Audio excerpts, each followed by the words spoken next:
Tere, minu nimi on Roman, ma olen krüptoklubi eestvedaja Eestis.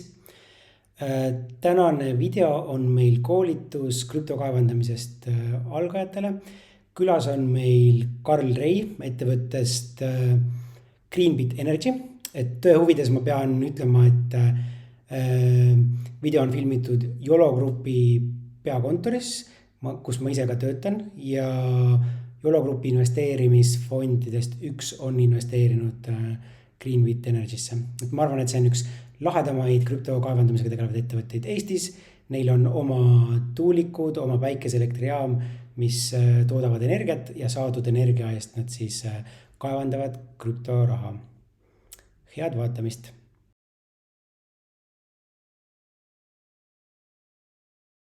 Tervist! Nagu Roman nüüd tutvustas juba, et tutvustan üle, olen Karl Rei, juhin siis Eesti krüptokaevanduse ettevõtet Saaremaal, omame 3 tuulikut, 500 kilovatist päikseparki ja siis ise ehitatud konteinereid kogu tarbimisega siis 1 megavatt praegusel hetkel tunnis. Olen selles ettevõttes olnud tegev 2018. aastast, kuid nüüd juhina viimase aasta.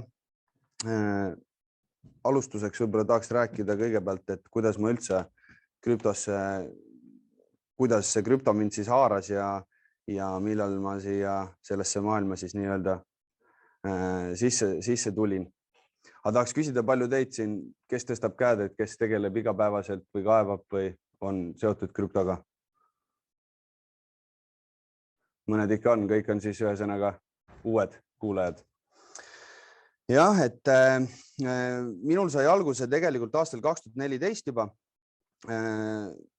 Eelnevalt olin investeerinud palju, pikaajaliselt juba 5-6 aastat väärismetallidesse ja siis sõber tutvustas mulle 2014. aasta suvel, et siuke asi huvitav, et Bitcoin, siuke digitaalne kuld ja tol hetkel oli Litecoin ka juba väljas teise mündina ja siis see haaras mind kuidagi, et ongi digitaalne kuld ja digitaalne hõbe. Ja siis mõnda aega uurisime, et mis siis, kuidas sellega alustada. Ja tol hetkel oli siis see, kus just nii-öelda siis ASIC minerid tulid kasutusele ja videokaardid nagu kadusid ära. Ethereum ei olnud veel siis üldse tulnud veel. Ja siis lõpuks siin esimese slaidi peal on pilt ka, titaanimasin, et lõpuks otsustasime siis osta Rootsi ettevõttelt. Nüüd seda ettevõtet enam pole, see on pankrotis. Esimesed nii-öelda siis, need olid esimesed Litecoini ASIC minerid siis. See kõik juhtus pärast siis seda pauku, kui Bitcoin oli 1000 juba ära käinud ja juba oli allateel. Kuskil märtsis 2014 me tellisime need masinad.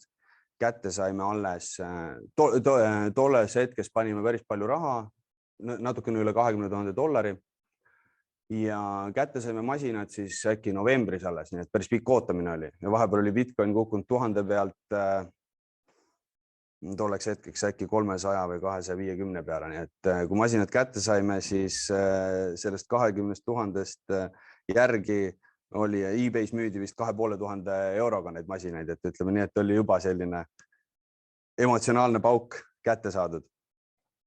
Aga tol hetkel ikkagi otsustasime, kuna väike profit oli, et okei, kaevame edasi, paneme nad ikkagi tööle, et kuigi asendus oli suur, siis me aasta otsa kaevasime ja täielikus selles krüpto põhjas ikka ei olnud seda usku ja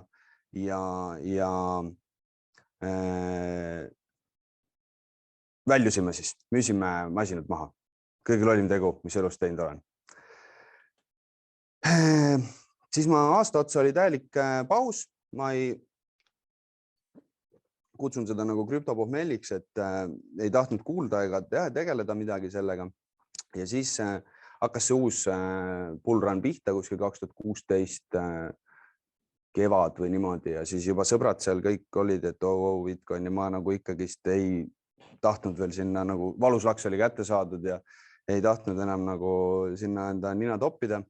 Aga siis 2017. aasta suve lõpus sõbrad hakkasid ütlema, et kuule, et meile pakutakse siin masinaid ja et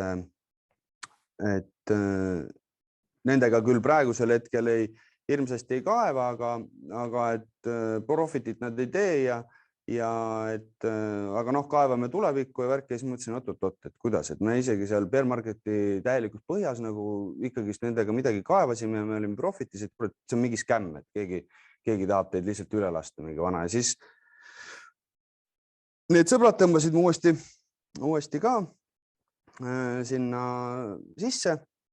Otsustasin ise ka uuesti investeerida. Tol hetkel olin juba rohkem või siis hakkasin ka rohkem lugema, uurima ja saigi siis 2017. aastal ütlesin veel sõpradele, et kuulge, et mulle tundub, et see on täpselt sama hetk, nagu ma 2014 sisenesin. Oligi sisuliselt, sest 2017 detsember käis uus pauk. Aga tol hetkel ma alla ei andnud ja hakkasimegi siis Paldiskis tegelema. Alguses rentisime garaaži ja pakume siis hosting teenust, ütleme nii. Siis sai otsustatud, et tuleb tuulikud osta või tuleb enda energia, et selles kriisis siis ellu jääda ja püsida, tuleb ikkagist enda energia peale üle minna, et niisama pistikus istudes on natukene see riskantne, sa oled haavatav väga sellele Bitcoini volatiilsusele. Ja praegu rohkem ma sellest edasi ei räägiks. Ma tahan enda projekti juurde lõpupoole tagasi tulla. Et liigun edasi järgmise slaidiga, vaatame. Slaidid on mul vähese infoga, aga juhatavad sisse siis teemasse, et mis see krüptoraha kaevandamine siis endast kujutab. Et nagu sõna kaevandamisega on tegelikult vähe pistmist, et see on nagu metafoor sellele, et digitaalset kulda ikka kaevatakse või maavarasi ikka kaevatakse ja tegelikult seal siis toimub hoopis midagi muud. Aga see metafoor sobib sellepärast, et see on väga, nii nagu kõik kaevandused maailmas, see on väga energiamahukas ja tööd ei tee küll inimesed, kuid tööd teevad siis arvutid ja serverid. Ja mis siis otseselt Bitcoini kaevandamine siis endast kujutab või siis üldse müntide kaevandamine, siis tegelikult ta tähendab siis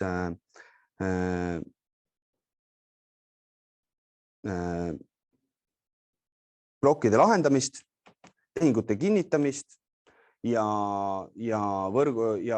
masinad siis hoiavad seda võrku üleval. Esimene plokk siis kaevati välja aastal 2009, 3. jaanuar, kohe varsti saab Bitcoin siis 12-aastaseks.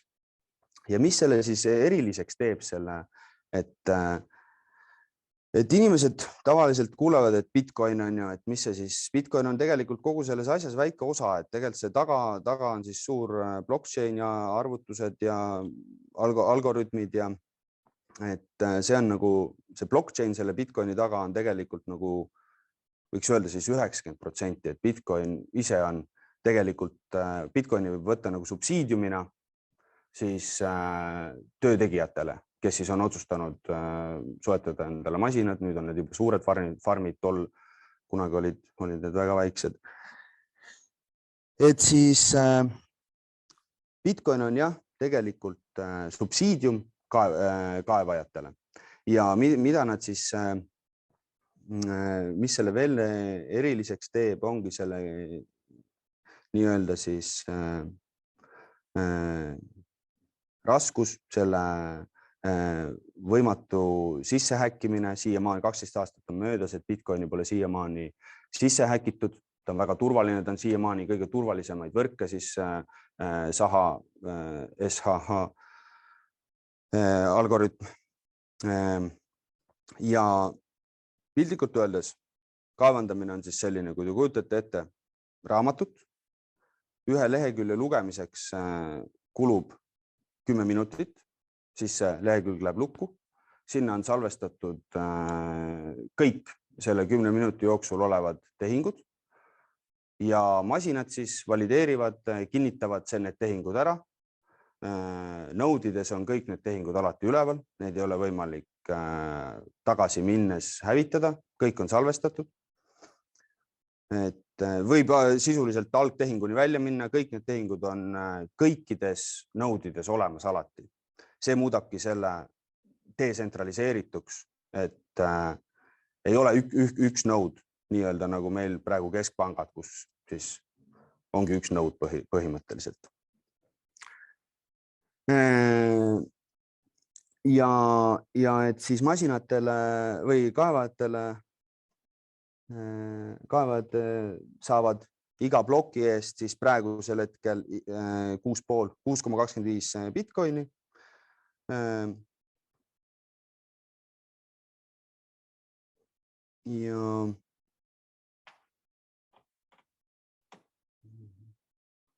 Ja selle blockchaini nagu unikaalsus ongi see, et sa ei pea kedagi usaldama, see on täielik kood. Kood teeb iseenda töö ja inimene ei saa sinna sekkuda. Selles süsteemis siis kaob ära selline asi nagu kolmas osapool, mis me oleme harjunud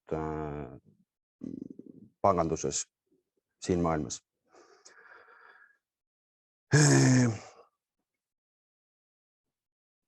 Ja blockchain lahendab ära siis tegelikult digitaalse vara mitmekordse kasutamise.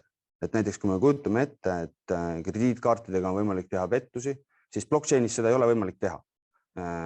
Kui sa oled korra selle tehingu seal teinud, masinad, serverid on selle kinnitanud, siis see on seal ja sa ei saa teist korda seda sama Bitcoini kasutada. Et siin maailmas kahjuks me ei tea palju meil raha prinditakse ja palju seda ringluses tegelikult on.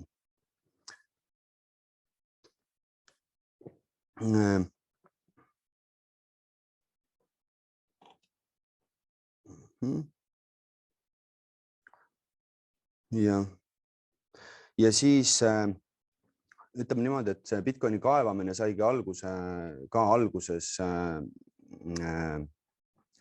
protsessoritest, siis liikus edasi videokaartideni ja siis e-sikuteni, et ma lähengi järgmise slaidiga edasi. Kui alguses siis 2009 sellega kaevama hakati, siis alguses olidki protsessorid. Tol korral oli võrk nii väike, et seda suudetigi üleval hoida protsessoritega ja raskusaste oligi madal ja kõik toimis väga hästi. Bitcoinil on selline asi nagu halving, siis iga 4 aasta tagant hakkab seda aina vähem saama ja halving siis muudab selle asja deflatsiooniliseks ja masinad peavad muudkui muutuma võimsamaks, et ikka lahendada seda algoritmi siis, kinnitada neid tehinguid. Siis mindi üle videokaartidele ja alates 2014. aastast siis Bitcoini võrk on sisuliselt ainult ASIC minerid, siis need on siis spetsiaalselt SAHA 256 algoritmile programmeeritud kiibid, mis siis suudavad ainult tagada seda tööd siis nii-öelda Bitcoini valideerimistööd. Ja nad on tohutult palju võimsamad kui protsessorid ja videokaardid selle tõttu, et nad ongi programmeeritud tegema ainult ühte tööd võrreldes protsessorite ja videokaartidega, mis peavad mitme erinevaid töid tegema. Nagu ma enne ütlesin, et SAHA ploki aeg on 10 minutit. Siis ma tutvustan ka vähe teisi variante, et mida e-sikutega siis praegusel hetkel saab kaevata ainult Bitcoini. SAHA algoritmil on muidugi veel mõned mündid, Bitcoin Cash kõige tuntum on ju, ja seal veel mõned. Aga et ega siis protsessorid ja videokaardid siiamaani ära kuhugi kadunud. Et protsessoritega saab siiamaani kaevata Monerot. Ma ei tea, kas teate, ka väga tugev münt, ütleme nii. ja videokaardid on siis Ethereum on täielikult. Ethereum ei läinudki kunagi üle eesikute peale. Ethereum on algust peale 2014. aastast siiamaani videokaartide peal. Ja on tegelikult üks 4. variant, mida liigub tegelikult väga vähe, on FPGA kaardid. Need on siis täielikult ise programmeeritavad ja nendega saab siis tegelikult kõike kaevata, aga see nagu tavakasutajal ja isegi ütleme farmidel see kasutuses ei ole, see on niisugune entusiastidel ja väga tarkadel inimestel, siis võib nii öelda.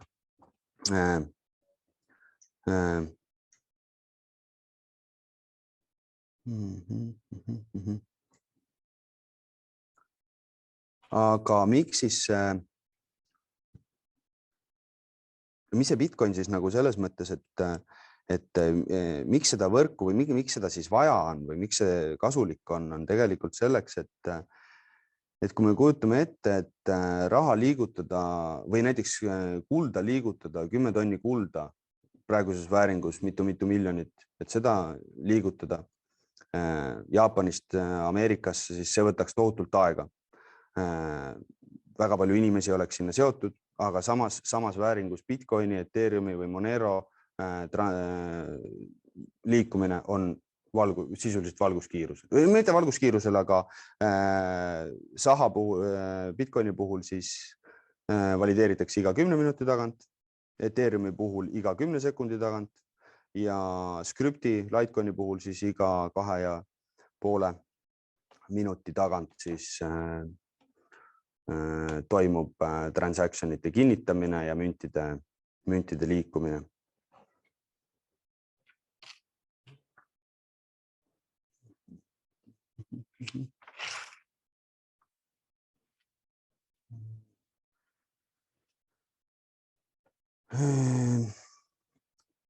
Minerite ajalugu, jah.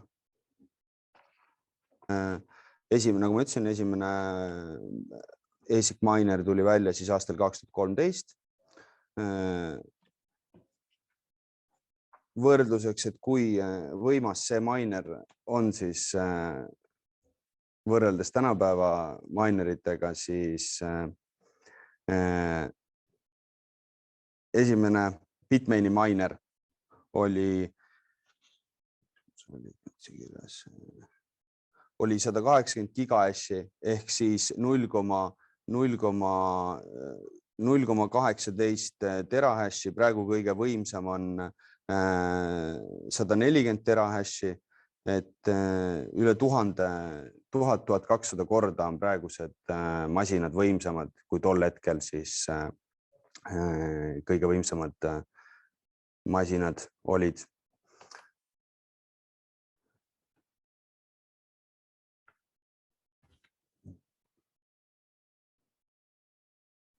Et see masinatest või sellest rääkides jah, et siis selle masina ost on nagu ajaliselt ka väga keeruline ja selle täpi panek väga raske, et tuleb, seda me räägime hiljem, et kuidas seda ajastada, aga jah, et võid väga valel hetkel osta väga vale masina ja sa ei pruugi enda investeeringut tagasi saada.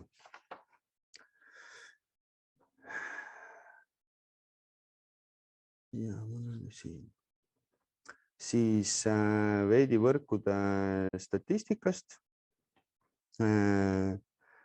Bitcoini võrk praegu on 220 miljonit terahashi, võrdluseks siis kõige võimsamat masinat arvestades oleks see 5 miljonit kõige võimsamat masinat. Voolutarve selle juhul oleks 10 gigavatti tunnis. Võrdluseks Eesti tarbib keskmiselt 1 gigavatti, Soome 10 gigavatti, nii et kogu Bitcoini võrk maailmas siis tegelikult tarbib sama palju energiat kui kogu Soome riik kokku. See on tunni, jah. Keskmine tunni tarbimine, see on tunni tarbimine. Ethereumi võrk 3 gigavatti tunnis ja Litecoini võrk 0,55 gigavatti tunnis. No siin ma tahaksin rääkida tegelikult sellest, et see jutt, mis siin ka käib, et Bitcoin hirmsasti kasutab energiat ja see ei ole nii roheline ja et see soojendab hirmsasti kliimat ja see on väga halb ja bla, siis tegelikult on see väga võhiklik jutt. Et ma tooks sellise võrdluse, et võtame ettevõtte, mööbliettevõtte IKEA näiteks. Ma ei tea ta tarbimist küll, aga ütleme, ta tarbib ka tohutult energiat. Ta teeb kappe, mööblit, nii. Aga see asi kulub, see kaob ära. Inimtööjõud ka, inimesed saavad seal palga, see ka kulutatakse ära. Tegelikult alles ei jää mitte midagi.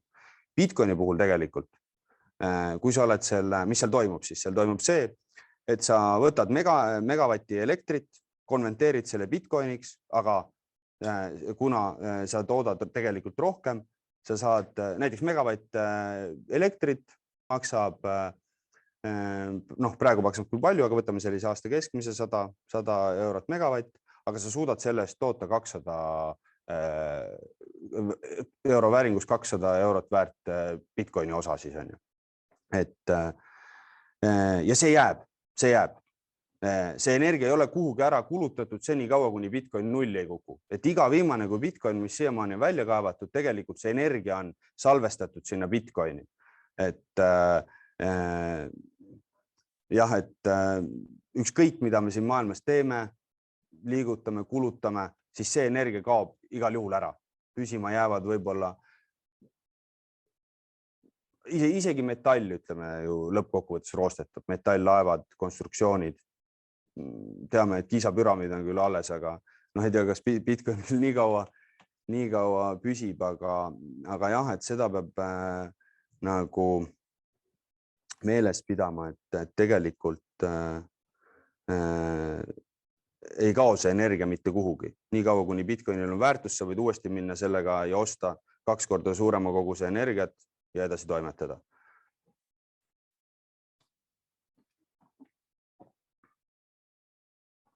Nii.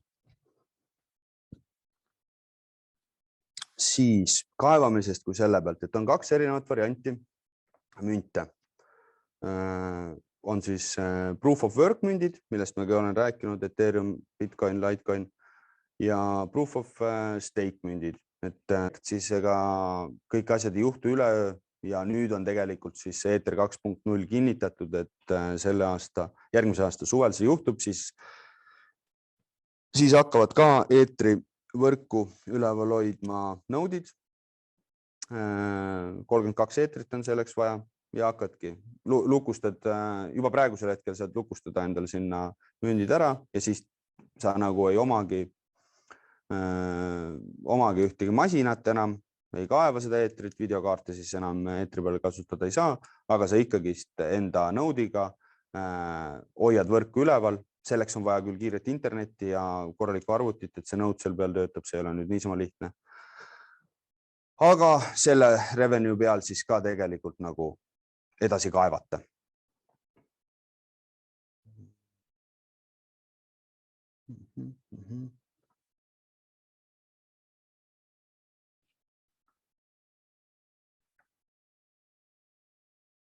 Võime tegelikult praegu võtta nagu selle osa küsimused praegu ära, kui keegi tahab siin midagi küsida ja siis kui kellelgi on siin küsimusi, ma olen mikrofonist saata siia küsida. Ja võib-olla ma rääkisin midagi liiga kiiresti ja keeruliselt või segaselt, ega on kellelgi midagi. Kõik oli nii selge. Ma ei usu seda. Ma siis huvitavaid... Oli jah? Ma võin küsida siit netis on tegelikult vahepeal. Et küsimus, mis tuleb pärast ASIC-uid?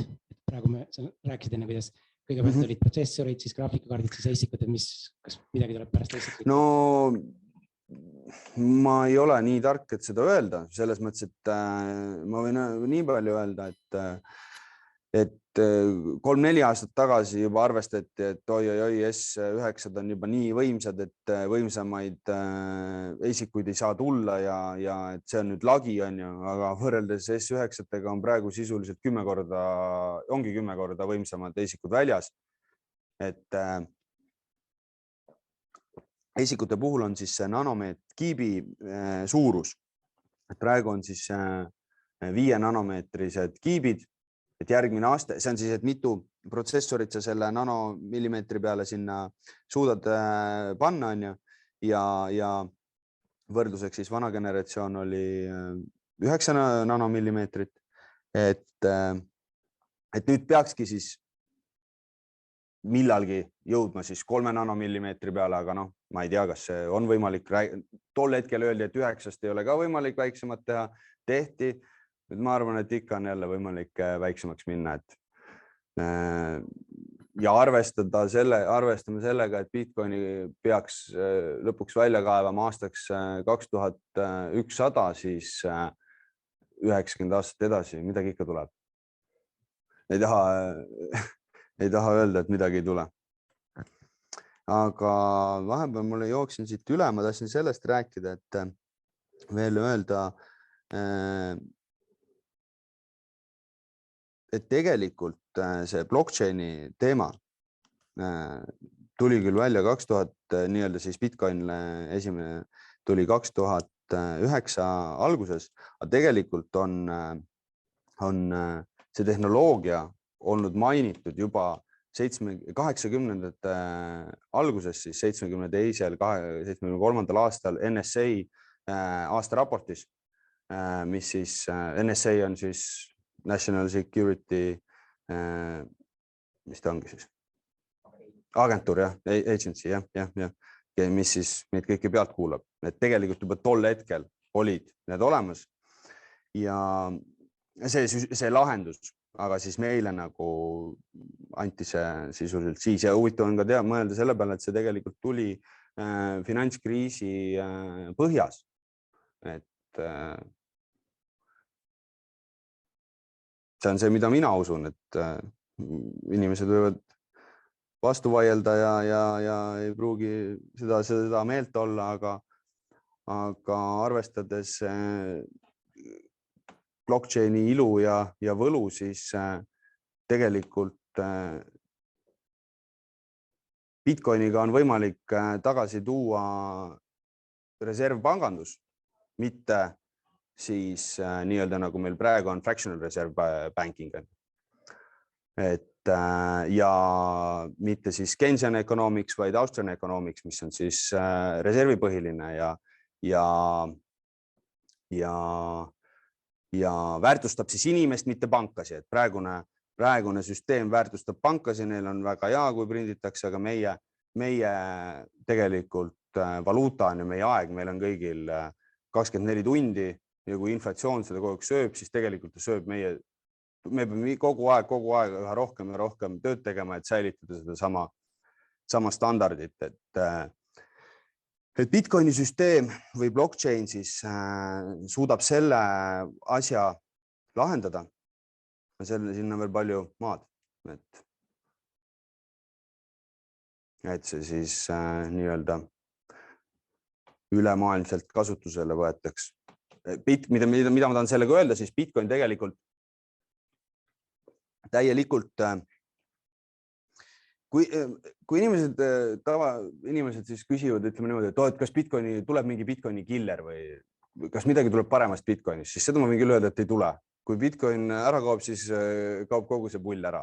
Et Bitcoin võitleb otseselt keskpanganduse vastu. See on, ütleme nii,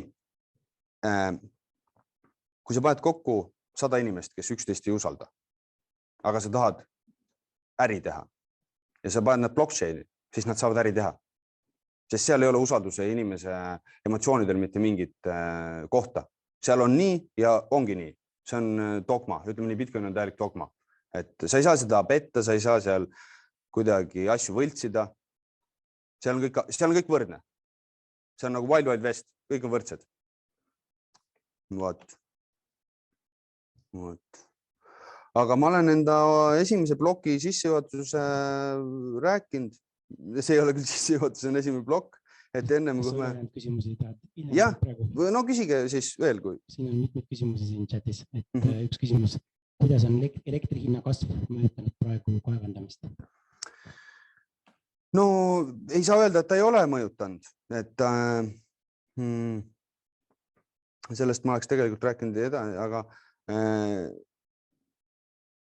ütleme nii, et see kevadine kukkumine, mis Bitcoinil oli, et see tegelikult, mis Hiina pani kinni, see võrdsustas väga nagu kogu maailmas kaevandus nii-öelda siis see võrdsustas kaevandus siis ühesõnaga maailmas, sellepärast, et Hiina lõppes ära, kus oli 2-3 senti kilovatt, need vennad ei saanud enam seal kaevata ja siis kõik kaevurid olid valmis tegelikult maksma kõrgemat elektri hinda. Okei, nüüd me oleme nagu sellises ekstreemolukorras. Ja samas, kui see hind kukkus kevadel, siis tegelikult difficulty kukkus ja võrk kukkus ja okei, ma sellest tegelikult tahaks hiljem rääkida, aga ta on mõjutanud, aga veel ei ole surmav, ütleme nii. Okei, järgmine küsimus, et miks mingitel coinidel pole vaja minna kõige võimsamate minerite peale, kui sa rääkisid, et Ethereum ei kasuta isikuid? Nad on nii otsustanud, aga videokaardid on ka väga palju nagu võimsamaks läinud võrreldes algusega, et see kood on niimoodi üles kirjutatud ja Eeter ei lase lihtsalt. Eetri arendajad ei lase isikutel sinna tulla, sest isikud, nagu ma ütlesin, on ju kordades võimsamad kui videokaardid ja nad tapaksid selle.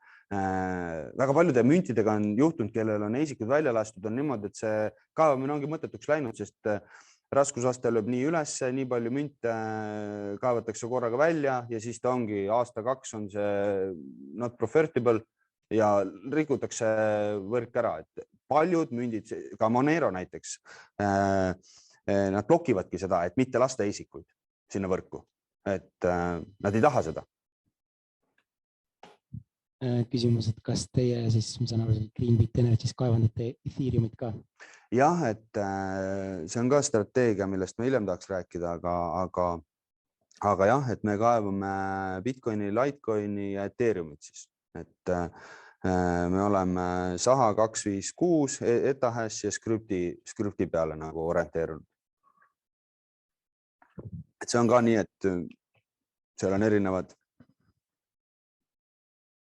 Ära pane kunagi mune ühte korvi, ütleme nii siis. Kas siin on küsimusi ka? Küsiks otse nagu valmis. Et küsiks, mis otstarbel neid münte nagu on kasutatud? Milleks kasutatakse? Meie või kes? Ei, üldse nagu maailmas, et kas ta leiab kasutust peale nagu spekuleerimise ka? Ei, no spekuleerimisel on seal väga vähe seost. See on küll võib-olla spekulatsioonid, aga nagu ma ütlesin, et see on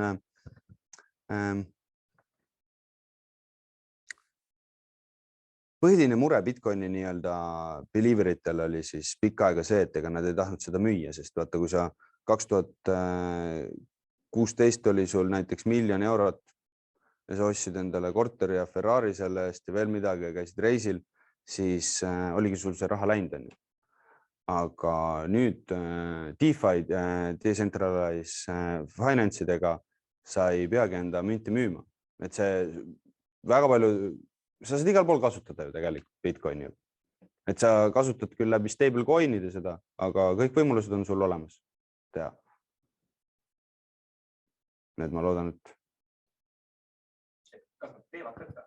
Ja, me ise teeme ja selles mõttes ma ju juhin ettevõtet, kus tegelikult kogu rahavoog tulebki Bitcoini ja nende kaevandamistest, aga igapäevased kulutused on eurodes on ju. Meie oleme siis täielikult DeFi'sse emigreerunud ja piltlikult öeldes loonud siis oma keskpanga. Niimoodi, et meil on siis sisuliselt oma reservpank, kus me vajadusel siis mitte ei müü, vaid paneme laenu katteks mündid sisse, emiteerime endale stablecoin'e, maksame kulud ära, panustades Bitcoini hinnale, et tulevikus näiteks, kui me tahame müüa, me ei sõltu sellest volatiilsusest.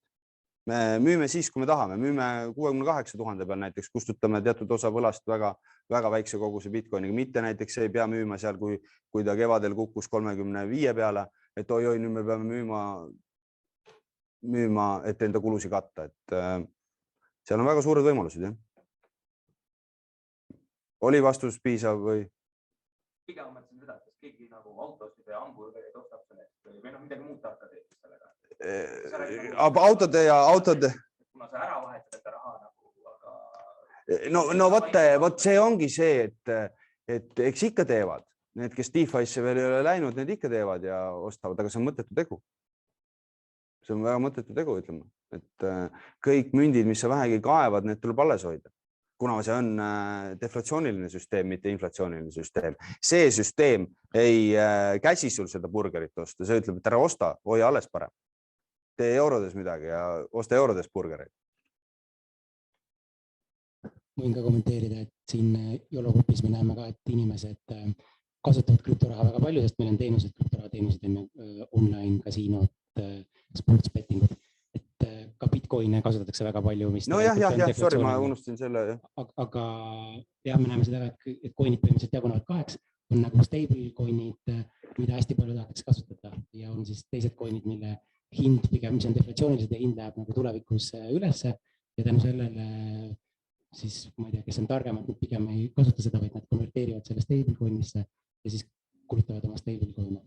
Me näeme kindlalt, et krüptoraha võimaliselt jaguneb 2. Stablecoin'e tahetakse kulutada ja seda deflatsioonilisi rahasid nii palju tahetakse. No, võimalikult vähe, jah.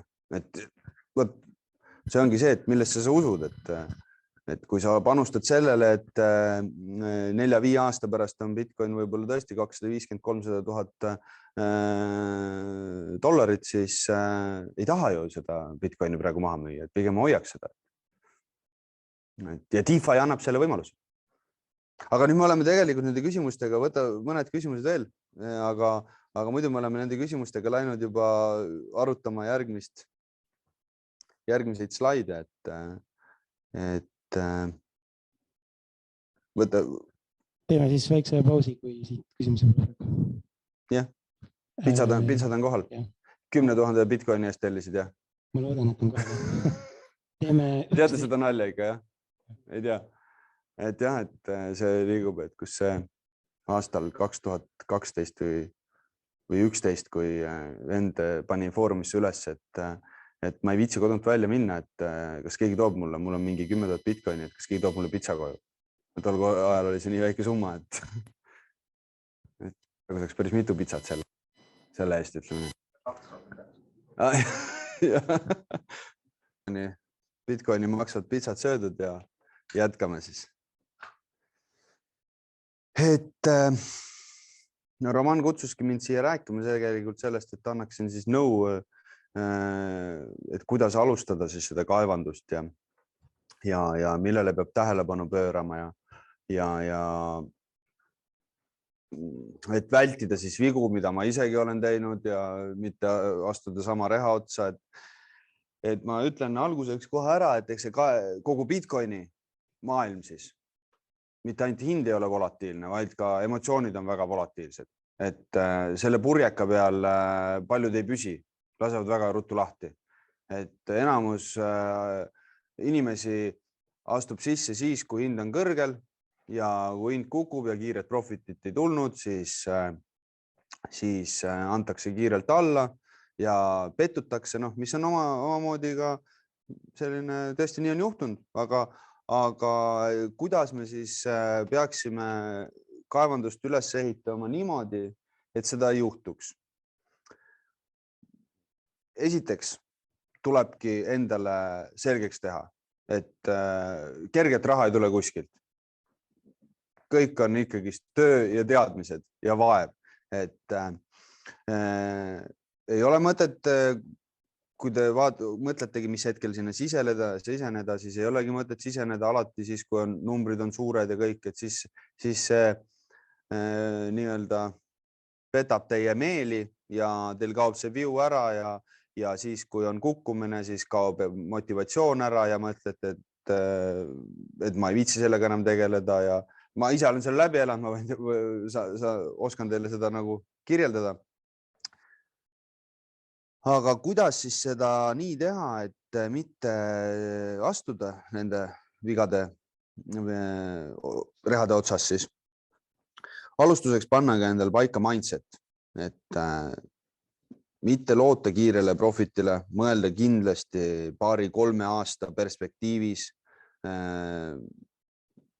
Lotopiletit, mitte mõeldes, et ma ostan lotopileti, vaid mõeldes, et see ongi kaevamine, võite ette kujutada, et see ongi kulla kaevamine, sellel ongi rasked ajad, ongi lihtsad ajad.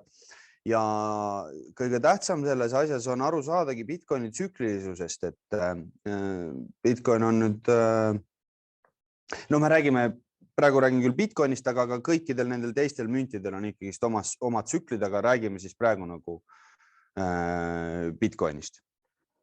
Et Bitcoin on kohe saab siis 12 aastaks, nagu enne mainisin ja selle 12 aasta jooksul on siis peatsükkel, mida tuleb jälgida, on siis halving, mis toimub iga 4 aasta tagant. See tähendab seda, et iga 4 aasta tagant, viimane kord see juhtus nüüd eelmise aasta kevadel, 2020 kevad, enne seda sai 12,5 Bitcoini iga ploki eest, iga 10 minuti tagant lasti siis ringlusesse 12,5 münti, siis vähenes 6,25-le ja nüüd on jäänud ainult 2,5 aastat, vähem natukene, siis see kukub juba, see on siis 3,125, jah, täpselt, aitäh. Ja vot see ongi see asi, mis muudab selle deflatsiooniliseks. Kogu aeg tuleb aina vähem peale ja Bitcoin on ainukene asi maailmas, mis siis olenemata hinnast. Homme võib keegi pakkuda Bitcoini eest 1 000 000, seda ei saa juurde. Ükskõik, mis sa teed, seda juurde ei saa. Kaevandust kiirendada ei saa. See on dogma. Nii on lihtsalt. Ja siis kõige tähtsam ongi aru saada sellest halvingust ja see halving oma praegust 12 aasta kogemuse pealt võib siis öelda, et see halving on põhjustanud ka hinnatsüklid siis. Et me oleme siis praegu 4.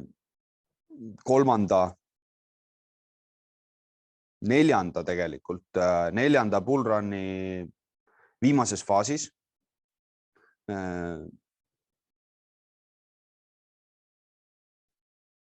Tavaliselt see, kui ma ütlesin, et 2,5 aasta pärast on uus halving, siis halvingute keskel tavaliselt teeb Bitcoin tipu, põhja teeb ta siis järgmise halvingu keskel, et praegu, ma ei taha küll tuju rikkuda, aga praegu on minu hinnangul nagu dangerous zone nagu uue kaevajana siis siia turule tulla, aga mul on teile pärast räägin ühest huvitavast asjast, kuidas seda vältida. Ja endal tulebki siis mõtted, nagu ma ütlesin, see euro ei ole alati oluline. Oleneb, kui suurelt te seda hakkate tegema, kui suured plaanid teil on, et kas tahate kasvada suureks kaevandusfirmaks või tahate teha väikse kogusega kodus, et siis alati jälgige seda kogust, mida te saate ja vastavalt sellele tsüklile, kus te olete, siis kas müüte, vanasti enne DeFi'd siis tehti niimoodi, et siis müüdi kõrgelt, osteti odavalt. See on muidugi omaette kunst, et treidimine on ka siuke ala, et seda kohe täppi panna. Seal on ka emotsioonid, igal pool on emotsioonid, millega te peate võitlema kaevanduses ja treidimises on emotsioonid, te peate ennast kontrollima, te ei saa nagu eufooriaga kaasa minna. Ja lähengi järgmise slaidi juurde, et see on Bitcoini tähtsamad mõõdikud. Network hash rate, et palju siis masinaid, Muir on ka seal peal, jah. palju siis, kui suur on võrk, see on difficulty. Difficulty'st ma ei rääkinudki, jah. Et difficulty on siis selline asi, raskusaste, mis määratakse iga 2 nädala tagant. See süsteem määrab siis. Ja difficulty jälgib seda, et see plokk püsiks siis selles pärast halvingut määratud koguses.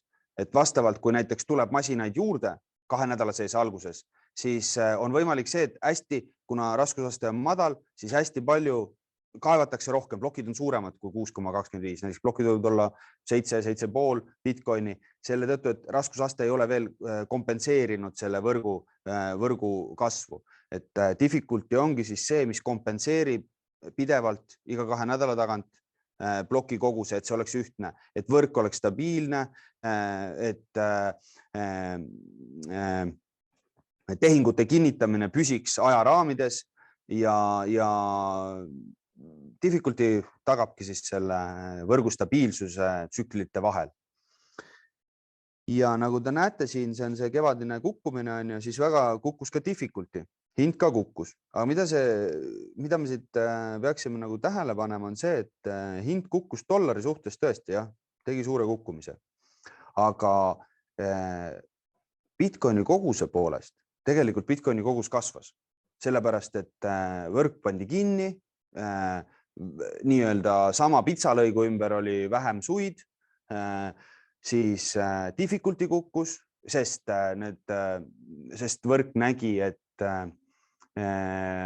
liiga vähe masinaid on ja nad ei suuda tagada selle ploki stabiilsust, lasi difficulty alla ja tegelikult sai palju rohkem münte. Et kui sa ainult hinda vaatad, siis sa mõtled, oi, mis nüüd sai on. Kui sa neid kõiki meetrikuid jälgid, vaatad, hindad, siis tegelikult see hetk oli nagu kaevajatele super hetk. Et see polnud häda midagi. Hind kukkus, aga see, kes uskus Bitcoini, see tegelikult oli õnnelik, et see hetkeks kukkus. Ja kes veel kasutas tol hetkel DeFi'd, oli topelt õnnelik. Et jah, et need on need, mida siis ma ei hakka siin näitama graafikuid treidimiseks, aga ütleme nii, et igal mündil siis Etheril ja Litecoinil on teistel Monerodel on täpselt samasugused meetrikud siis, mida peaks siis jälgima. Ja huvitav asi on ka see ka, et näete muirt seal liikumas ka, jah? Et see on siis 2017 aasta tipp on. 2017 aasta lõpu tipp, kui ta tegi see peaaegu 20 000. Siis näete, et tegelikult paljud kaotasid siin usu ära Bitcoini. Aga kui me vaatame hash rate'i, siis on näha, et tegelikult oli väike kukkumine ja terve selle aja nii-öelda siis või believeriteks või insideriteks või mida iganes, kes uskusid sellesse, tegelikult kogu aeg kasvatasid enda kaevandusmahte ja neil ei olnud usk kadunud. Kadus ainult sellel usk ära, kes selle 20 tonni pealt ostis ja nägi seda kukkumist, aga tegelikult oli see ainult see emotsioon, milles inimene siis elas on. Et võrguga ei juhtunud mitte midagi. Kõik arenes edasi. Et kui sa ja tegelikult nüüd siis on võrk seisma jäänud tänu selle Hiina krüptoraha keelule siis. Et ja seegi oli tegelikult siia vaadates siis tegelikult positiivne sündmus. Et hind tegelikult ei näita alati kõike ja mina isiklikult ütlen niimoodi, et toon siia huvitava võrdluse. Mu vanaisa kogub vanu rahasi ja tal on tsaariaegsed rahad on ka alles ja siis mõtled, et vanaisa, kui kasutus neid ja ta on selle paberi mulle alles jätud, jah, aga ma ei saa sellega mitte midagi teha. Et ma ei saa sellega ma võin seda ainult vaadata. Et oleks ta jätnud tol hetkel alles ühe kuldmündi, see oleks siiamaani olemas. Oleks talu ehitanud, talu ka suure tõenäosusega poleks enam alles võib-olla vundamendist midagi. Ja mina näen seda dollaris ja euros täpselt samamoodi. Et dollar on tegelikult enda sellest hetkest, kui Föderaalreserv loodi 1913, 25. detsember või 23. vabandust.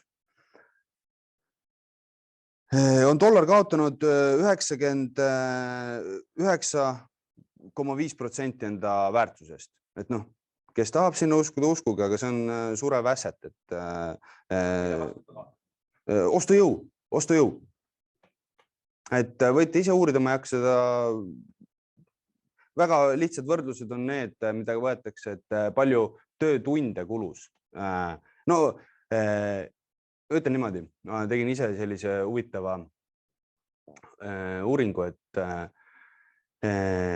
mis olid palgad aastal 1910 kuni 1922 Ameerikas ja siis maksti kullas, dollar oli seotud kullaga.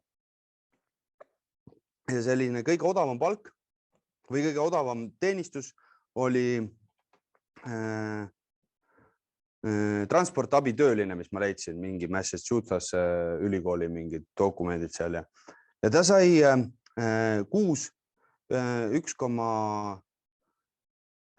nädalas sai 0,8 untsi kulda. Noh, mõelge see praegusesse vääringusse, kas või kuigi me teame, et kulla hinda on niimoodi alla pressitud, siis ta sai sisuliselt 3,6 untsi kulda kuus. Seal pagarid ja advokaadid ja need teenisid nädalas 2 untsi, 2,5 untsi. Et noh, ja Henry Ford pidi maksma aasta palgana 60 kuni 70 untsi kulda kui sellele tehase töötajale. Et noh, siit sa näed juba, palju see on kukkunud. Et siin see suhe ongi. Kui tol hetkel inimesel oli vaja näiteks, see nüüd ei ole kontrollitud number, ma ütlen selle lihtsalt välja, aga ma ütlen niimoodi, teatud arv, et osta endale Ford kastikas, siis nüüd tal kulub 10 korda rohkem töötunde, et see sama Ford kastikas välja osta. Vanasti ta läks ostis selle välja, nüüd ta peab veel liisima ja maksab veel intresse ja on pangaori. Et ärge olge kinni sellest dollari nagu ja euro selles, et vaadake ise, jälgige, mis praegugi toimub, et see inflatsioon, mis elektrihindade ja kinnisvara ja sellega on, ega sa võid olla küll õnnelik, et kinnisvara tõuseb, aga kas su palk tõuseb sama palju? Et kellel tõuseb, kellel ei tõuse? Vot, no nüüd põikasime natukene üldse kõrvale teemast, aga see on ka väga huvitav teema. See on, nagu ma ütlesingi eelnevalt, siis kui ma Bitcoini maailma sisenesin, siis väärismetallid ja minu eriti, mis mulle huvi pakub, on siis rahandussüsteemide ajalugu, aga teine kord. Ja siis on sellised lehed, saidid. See on siis CoinWarsist võetud, et kus sa saad arvutada tasuvusarvutust. Paned sisse masina hash rate'i, palju võtab powerit, elektri hind, pooli fee, siin peaks olema tegelikult 2% just võtab Bitcoinil. Võib ka väiksemaid leida, aga praegu, mida meie kasutame, on 2. Hardware cost, Bitcoin difficulty, sellega saad siin ise mängida, on ju. Saad panna difficulty kõrgemaks, et äkki kui ongi kõrgem, palju siis muudad Bitcoini hinda, vaatad, pead kalkuleerima, et no, mis võib juhtuda aasta jooksul, et see on küll algus raske, aga seda tasub teha. Järgmine, et kus kaevata, kodus või leida hosting teenus. Et noh, ütlen niimoodi, et eisikutega on juba suht keeruline kodus kaevata, et kui kellelgi on oma maja ja kõrvalhooned, siis tõesti võib seda teha, aga nad võtavad juba, uued esikud on 3,5 kilovatti, et keskmised kodu vesi-õhkpumbad on ka juba 5 kuni 6 kilovatti, et nad võtavad nii metsikult voolu, et kui sa selle korteris tööle paned, siis tolmuimejad sa enam tööle ei pane. Et videokaartidega saad küll kaevata. Ja noh, alustuseks on see kindlasti õige koht, aga sellest tulebki nagu endale perspektiivi paika panna. Ja tihti on ikkagi see ka, et sa saad kodutarbijal on ikkagi elektrihind on väga tähtis. Elektrihind on väga tähtis sellel. Ja et kodutarbijal on elektrihind ikkagi kallis, et farmid suudavad pakkuda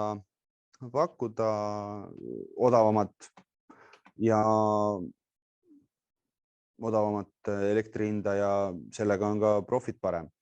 Et on ka kolmas võimalus, mis on siis igasugused cloud miningud, pakub Genesis mining, aga nendega on selline asi, et ma olen ka nüüd selles pikalt nendes on sellel ala peal, et nendega on selline asi, et Genesis mining on tegelikult pikk, jah, aga teil tuleb teha kindlasti taustauuring, mis selle ettevõtte seis on, kus ta asub, mis ta tegelik elektrihind on, kus need masinad asuvad, sellepärast, et bear market'ite ajal võib juhtuda niimoodi, et te olete tõesti pannud sinna raha sisse, aga sellel ettevõttel on elektrihind nii kallis ja sa tegelikult jääd kõigist nende asjast ilma, et ma seda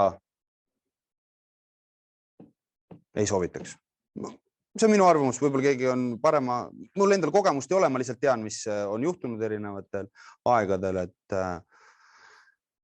et lihtsalt räägin, hoiatan.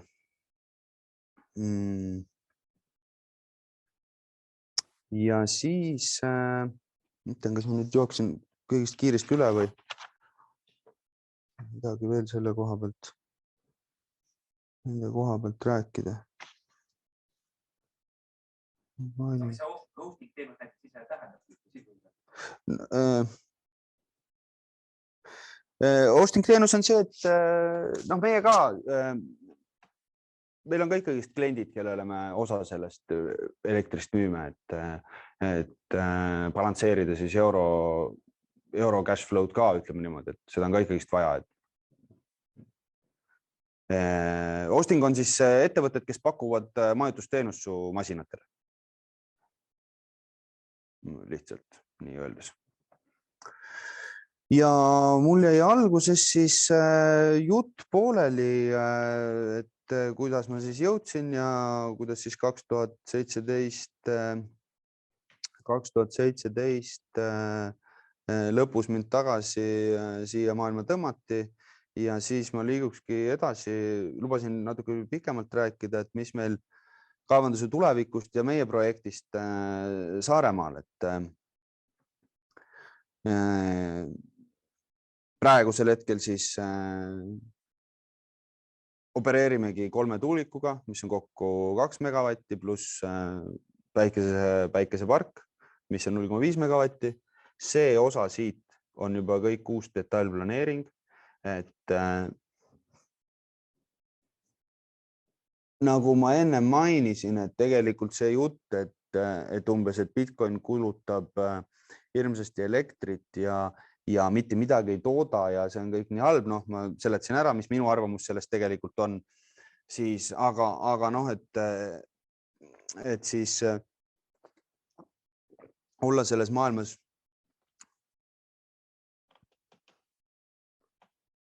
veel rohelisem siis, rohelised mehikesed.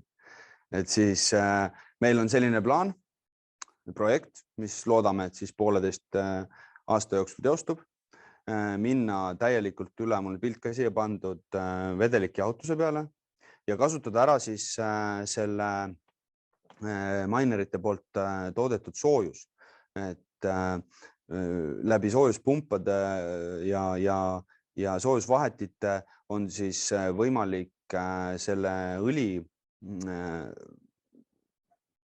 nii-öelda me tõstame selle minerite oleva ümber õli kuskil 60 kraadini ja läbi soojusvahetite me saame seda kasutada.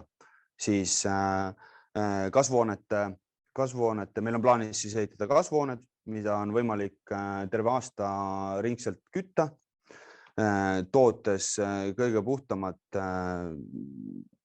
köögi- ja juurvilju, mitte turule, vaid kuna me oleme nii suure grupi osa, siis oma töötajatele pakkuda nagu tõsiselt puhtaid, nii et ei ole kasutatud mingit kemikaale, mitte midagi, et selline nagu niši värk näidata siis, et Bitcoinist on võimalik, Bitcoini on nii roheliselt võimalik kaevata, et sa võid isegi selle sooja ära kasutada.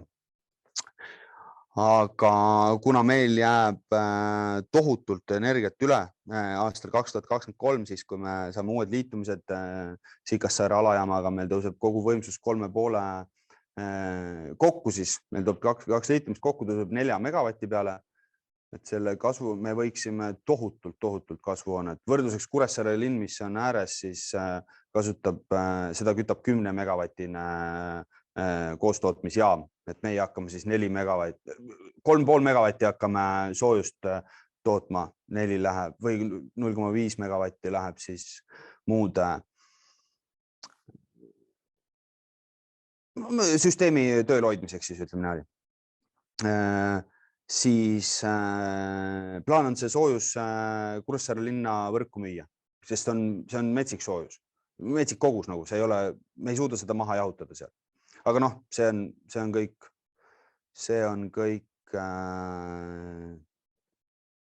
3-4 aasta protsess. Kuid algus on sellele tehtud. See on siis meie tulevikuplaanid siin järgmise 3-4-5 aasta plaan. Aga kuhu siis kaevandus üldse edasi jõuab, et eks siin on paljud rääkinud, et oi, kaevamine kaob ära ja Bitcoin kaob ära ja bla, bla, bla ja mis siis ja saadki inimestega kokku, räägid nendega ja kõik ütled, oh jah, tead mis. No ütleme niimoodi, et me ehitasime seda päikseparki, kogu konteinereid ja päris nii ei ole, et sa tuuliku alla saad minna, lükata pistikud taha ja hakata siis kaevama, et seal tuleb päris suur jaotla, me ehitasime väga suure jaotla, tellisime Hollandis selle, hollandlased jäid ise kätta, sellepärast, et nad ei olnud ennem kokku pannud sellist jaotlat, mis siis lihtne on võrku müüa, aga et sa seal koha peal selle asja ära tarbid ja kõik, sest päiksepark toodab ühte, tuul toodab ühte, sisse tuleb kõrge pinge, meie tarbime siis madalpinget on ju, et kõik see jaotla siis ühesõnaga teeb kogu selle töö ära, mis on väga keeruline protsess.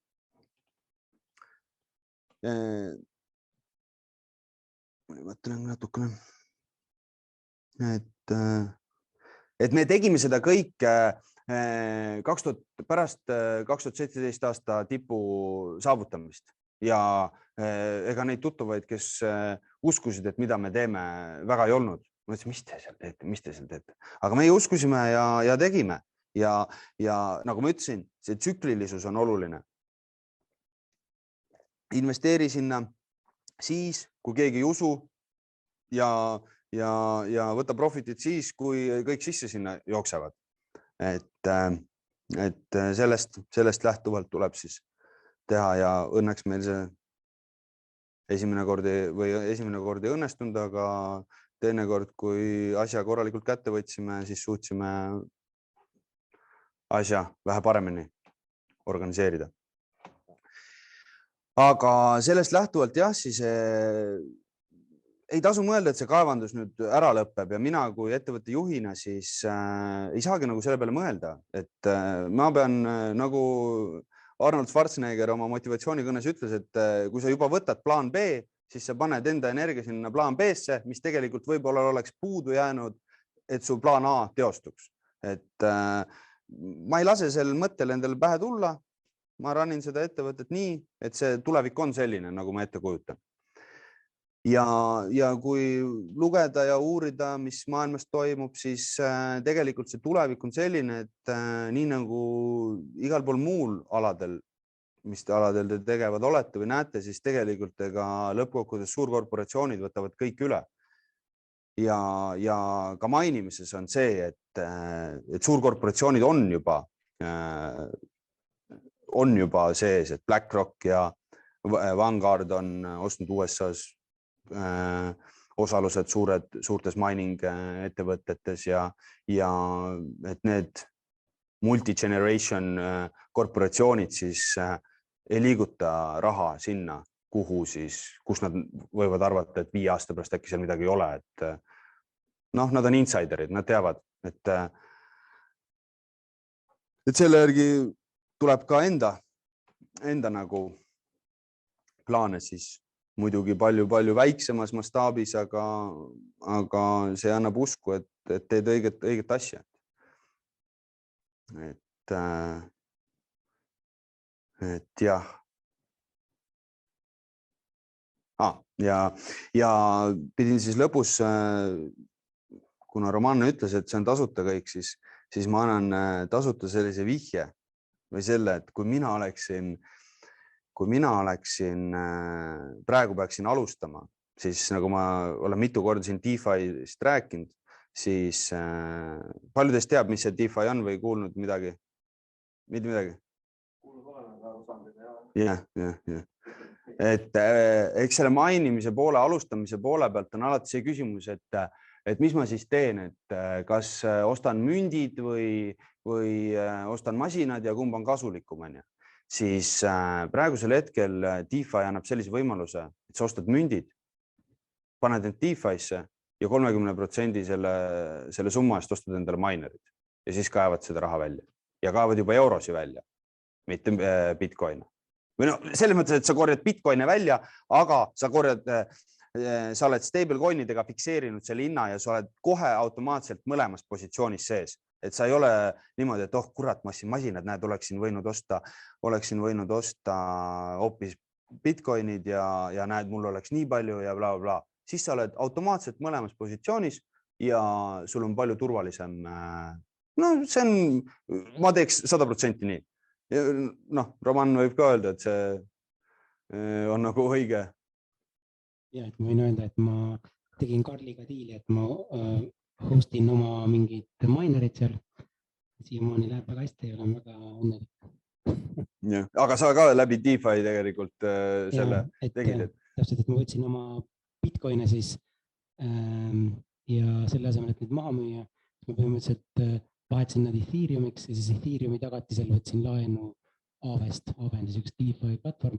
Põhimõtteliselt ma panin Ethereumi tagatiseks ja vastu sain USDT-d ehk siis stablecoin'i ja siis selle USDT-ga ma maksin Greenbit Energy'le. Aga selle tulemus on see, et mul jäi see Ethereum, mul kõik alles ja kui ma tahan, ma saan oma laenu tagasi maksta, ma saan selle Ethereumi tagasi sealt laenu tagatiselt.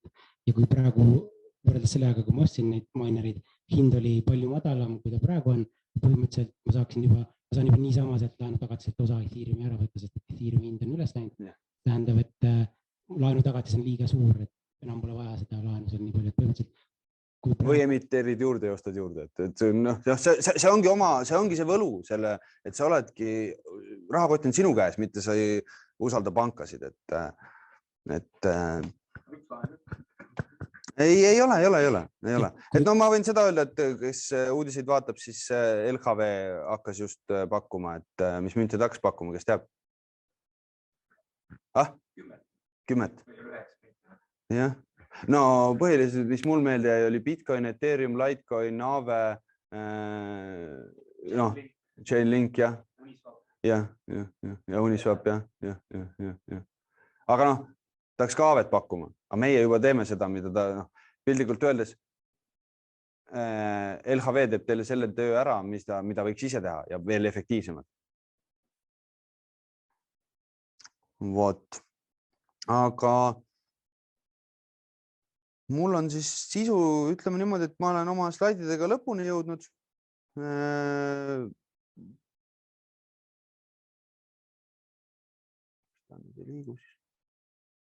Et nüüd oleks pidanud tulema küsimused, aga küsige.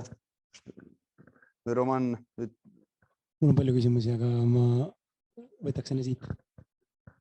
Esimene küsimus, et palju teil elektri hind tuleb? No ma ei hakka seda ütlema, sellepärast ma ütlen kohe ära, et meil on mahud täis kahjuks. Ja et meil on kahjuks kuni 2023. aasta juunini on mahud täis. Et selle linnal ei olegi mõtet. Selles mõttes, et vaadata, et tavaline energiatarbija ja teil on mõtet üldse ehitada neid kõik asjad, tulegeneraatorid ja neid päikesepaneelid. et palju umbes erinevus, mingi pool või ikkagi rohkem? No millega sa võrdled, ma võin seda öelda, et me toodame ise ka ju elektrit, et vot see on ka jällegi see asi, mida ma ei saa enda peas kogu aeg mõelda, et palju ma saaksin selle elektri börsile müües vaata. Siis ma jälle tekitan endale mõttetuid emotsioone. Meie missioon on kaevata Bitcoini, Ethereumit ja Litecoini. Nii et ja meil on selles mõttes osa on kliendid, meil on ka mõned päris suured kliendid, et kes meile nagu selle elektri hinna siis tegelikult nagu alla toovad ja ütleme nii, et ega see tuul ja päike ei ole ju ühtlane, on ju. Aga me saame tagada sellega, et võrgust ostavad kliendid ja meie tarbime tegelikult oma elektrit, et noh. Selge, et.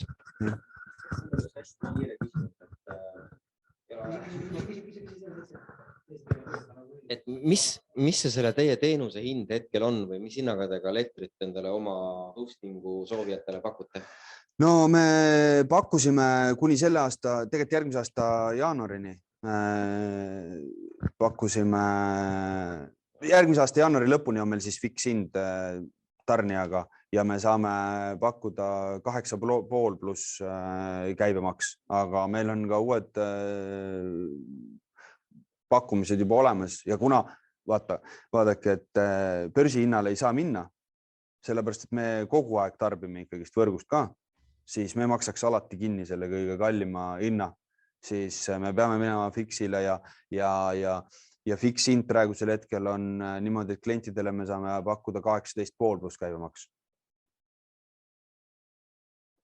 Ja selline.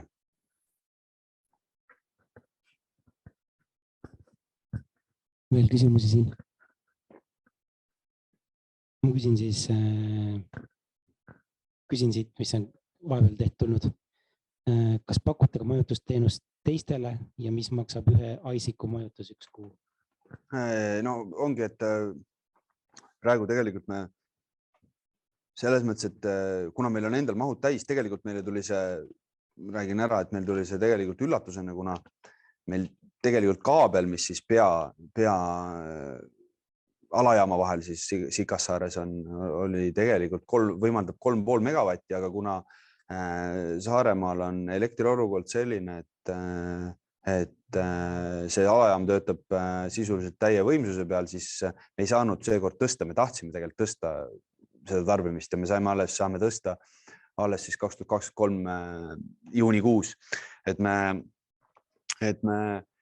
praegu tegelikult otsime kohti ja läbirääkimised on, et kuskil Eestis siis ikkagist, kuna huvi on, siis me otsime kohtasi ja siin mõned kohad on, ütleme nii, et käte löömise kaugusel või käte surumise kaugusel, et ja see sõltub, ma ei saa öelda, et mis ühe eesiku, et oleneb sellest eesikust, et palju see voolu võtab, aga ongi, et järgmise aasta veebruarist hinnad on 18,5 senti kilovatt pluss käibemaks, et seda ja see me selles mõttes, et ma ei tea, kui te turulgi ringi vaatate, siis osad küsivad masina majutuse eest ja asjade eest, et siis me oleme nagu arvestanud sellega, et me pakume selle hinna, klient teab selle elektri hinna ja seal on kõik sees siis, et me ei hakka midagi eraldi sinna juurde mingid rivisi panema. Muidugi, kui masinad alati tuleb üle vaadata, et vigaseid ja mustasi masinaid nagu me vastu ei võta, et me ennem kas siis teeme pakkumise, kas klient tahab ise ära parandada või leiame meie mingi lahenduse, sest see on tuleohtlik ja see on ühesõnaga, et selline asi võib juurde tulla. Ja siis veel üks küsimus, kas ei ole mõttetum siis näiteks, nagu ma tean, et need kaevandajad lähevad nagu Venemaal, kus pistik maksab mingi 0,6 senti. Kas kõik oma tarkvara siia viini? No, aga miks kõik ei lähe? Ma küsin. No, päris palju läheb. Venemaa võtab 1/3 praegu. No lähevad, aga meil ei ole usalduskontakti seal ja meie nagu ei kavatse minna, sest meie kavatseme enda elektritoodangut kasvatada ja kui kliendid lähevad, see lähevad, midagi võib parata, aga meie nagu ei kavatse enda masinaid sinna viia. Võib olla sellisel juhul, kui meil jääb suur kogus vanu masinaid alles ja otsime, kuna nad ei ole siin Euroopas siis kasumlikud, et sellisel juhul, aga seda plaani me küll enda peas praegu ei mõtle. Ma kommenteeriks ka seda, et ma tean ühte lugu, üks tuttav, kes elab Ukrainas, et ta rentis endale korteri selleks, et Bitcoini minerid sinna panna. Ta ise ei ela, lihtsalt ainult seal on minerid.